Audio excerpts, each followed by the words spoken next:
இன்றைக்கி வந்து நாங்கள் வந்து சிக்கன் பிரியாணி சிக்கன் 65 செய்ய போகிறோம். ஆண்டிகிட்ட ரெசிபி கேட்டு பிரியாணி பண்ணிருக்கோம். வீட்டிலலாம் வந்து ஒரு வேலை செய்ய மாட்டேன். வீட்டுக்கு பாட்டுக்கு எங்கள் அம்மா செஞ்சு தருவாங்க. சோஃபாவில் கால் மேலே கால் போட்டு உட்காந்து தின்னுட்டுருப்பேன். கறி வந்ததுக்கப்புறம் கறி டேஸ்ட்டோட போடணும்னா அது வராதுன்னாங்க. நம்புவோம், நம்பிக்கை தான் வாழ்க்கை. மற்றபடி வந்து ரொம்ப நல்லா இருக்குது. ஷேப் வந்து யாசின் கிரெடிட்ஸ் கீழே கொடுக்குறேன். நாங்கள் உள்ள போய் என்ன ஆச்சுன்னு பார்க்கலாம்.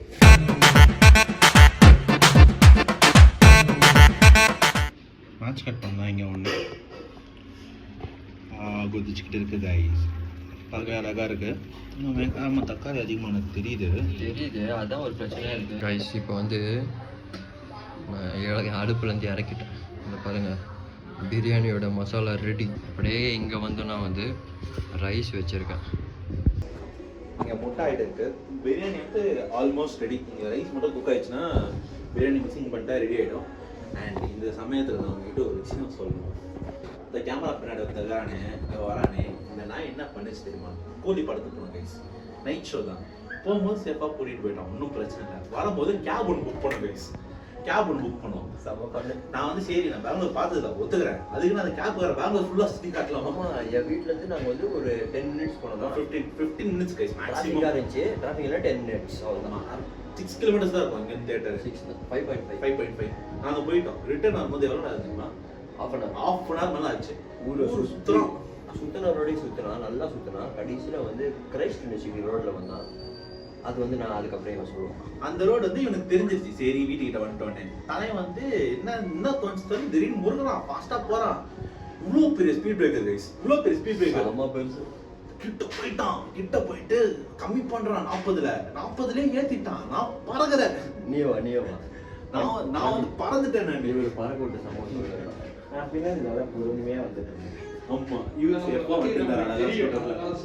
ஆமா, நான் பறந்துட்டேன். பறந்துட்டு அப்புறம் வீட்டுக்கு வந்துட்டோம். ஒரு சைடு பறக்கும்போது எனக்கு படத்துக்கு போயிட்டு வந்தேன் அந்த நைட்டு. பறக்க விட்டல. ஆனா ஒண்ணு கைஸ், இவனாச்சும் பரவாயில்ல, ஒத்துக்கிட்டான் தப்பு. இதுவே அந்த இடத்துல இந்த நாய் இருந்துச்சுன்னா, மச்சான் நான் ஒன்னும் பண்ணலடா, ஸ்பீட் பிரேக்கர் குறுக்குல வந்துருச்சுடா சொல்லிருப்பான். நான் கூட நீ வெளியே பண்ணலடா, நீ வண்டியில வந்துருக்கணும். கையில வந்துட்டு திங்ஸ்லாம் வச்சிருக்கேன். நானு பின்னாடி பிடிக்க முடியல. ஆட்டோக்கார ஒருத்தன் இங்க இருக்கான். அவன் வரான்னு தெரியுது. இந்த நாய் வேணும்னே பூந்துட்டு அவன் இந்த பக்கம் வரான். அவனை திட்டிட்டு இருக்கான். வண்டி இப்படி தப்பு வந்து அவன் மேல இருக்கும். அவன் என்ன பண்ணுவான்னா தப்பு யாரும் என் மேல இல்லை. கைஸ், சென்னை டு பெங்களூர் வண்டி ஓட்டு வந்து நானும் சாமம், ஓகேவா? ஒண்ணுமே நான் பண்ணல. இங்க இருந்து 15 கிலோமீட்டர் வீடு. 2 வாட்டி சொல்லிட்டு இருக்கிறான் வண்டியில.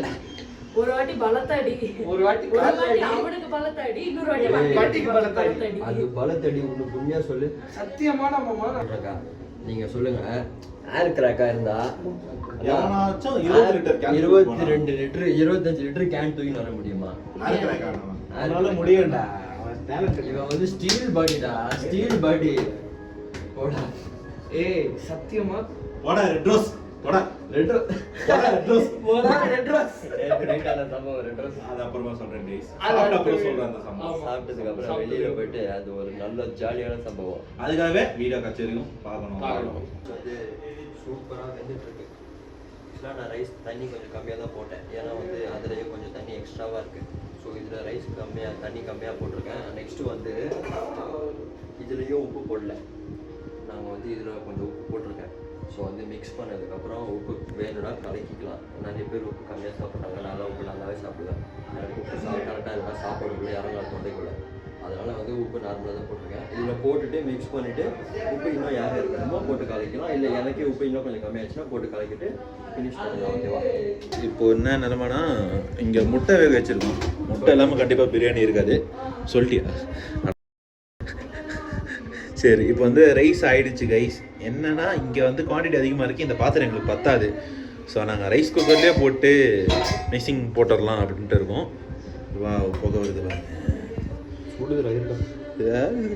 இதுதான் முக்கியமான ஸ்டெப்பு. இதில் வந்து நம்ம போட்ட விட்டோம்னா பிரியாணி நாசமாக போச்சு.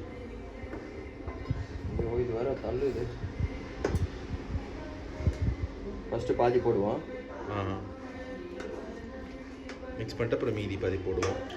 பாதிக்கு மேலே போட்டுட்டேன். முச்சவே போட்டுடுறா. வேணாமா? கறி உடையுண்டா அப்புறம். ஆமாம், சுடுது பயங்கரமா. இது ஒரு புது விதமான பிரியாணி கைஸ். எங்கள் வீட்டில் இப்படி செஞ்சு நான் பார்த்ததில்ல. இது என் வீட்லேயும் செஞ்சது பார்த்ததில்ல. நம்மக்கிட்ட வந்து இப்போது திங்ஸ் இல்லை. இண்டக்ஷனில் வந்து இண்டக்ஷனில் கொஞ்சம் வெறுப்பாக இருக்குது. இன்னொன்று என்னென்னா வந்து எங்ககிட்ட வந்து பெரிய குக்கர் ஒன்று இல்லை. குக்கர் இருந்தால் பெஸ்ட்டு. அதுவும் இல்லாமல் வந்து பெரிய பாத்திரம் இல்லை இண்டக்ஷனில் வைக்கிற மாதிரி இருந்துச்சு. இல்லைனா இப்படி இருந்துச்சுன்னா நாங்கள் வந்து இவ்வளோ கஷ்டப்படணும்னு அவசியமே இல்லை. ஒன்றால் கைஸ் ஒரே ஒரு அடுப்பு ஒரே ஒரு குக்கர் கைஸ், அது போதும் கைஸ். குக்கர் கூட வேண்டாம், பெரிய பாத்திரம் இருந்தால் போதும். பிரியாணி போட்டு அதில் நல்லா பக்காவாக செய்யலாம். இப்போ அடுப்புக்கு நாங்கள் ஒரு பிளான் பண்ணியிருக்கோம். சாரி, அது கேஸுக்கு ஒரு பிளான் பண்ணியிருக்கோம். அது எப்படி வந்து எக்ஸிக்யூட் ஆக போகுதுன்னு தெரில. ஆமாம், அது வந்துருச்சுன்னா நெக்ஸ்ட் பிரியாணி விலாக் நீங்கள் கேஸ் அடுப்பில் தான் பார்ப்பீங்க. நினச்சோம் பிரியாணி ஆகிட்ட அப்புறம் என்ன சர்ப்ரைஸ்னால் நாங்கள் பிரியாணி மட்டும் செய்யலை. அப்படியே செஞ்சு என்ன செய்கிறோம் சொல்லி 65. எஸ், மேரினேட் பண்ணி நேற்றே மேரினேட் பண்ணி அதனால் மசாலா செமையாக இறங்கியிருக்கோம். 65 ஃப்ரை பண்ணுறோம். அது இது மாதிரி பெருசாலாம் இல்லாமல் சும்மா ஒரு சின்ன மாட்டு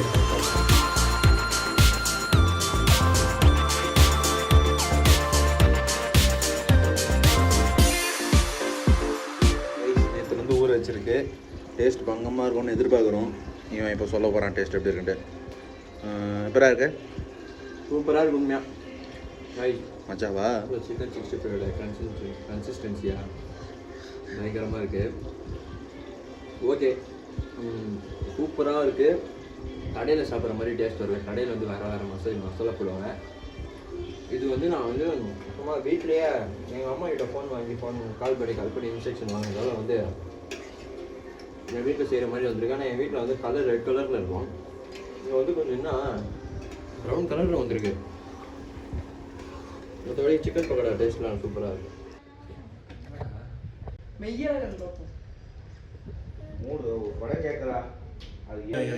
ஸோ எல்லாரும் பிரியாணி சாப்பிட்டோம். எப்படி இருக்குன்னு சொல்லிடுங்க. Super, nice, amazing biryani guys. நாங்கள் எல்லாரும் இப்போ சாப்பிட்டோம், போய் தூங்க போகிறோம். சரியான தூக்கம். தூங்கிட்டு தான் எழுப்பி விட்டாங்க. 2 டைப் பிரியாணி செஞ்சோம். ரெண்டுமே டேஸ்ட் செமையாக இருந்துச்சு. பக்கா சமைச்சவன் தான் ஓரமாக நிற்கிறான். இது ரெண்டும் பேசாம நிற்கிறது.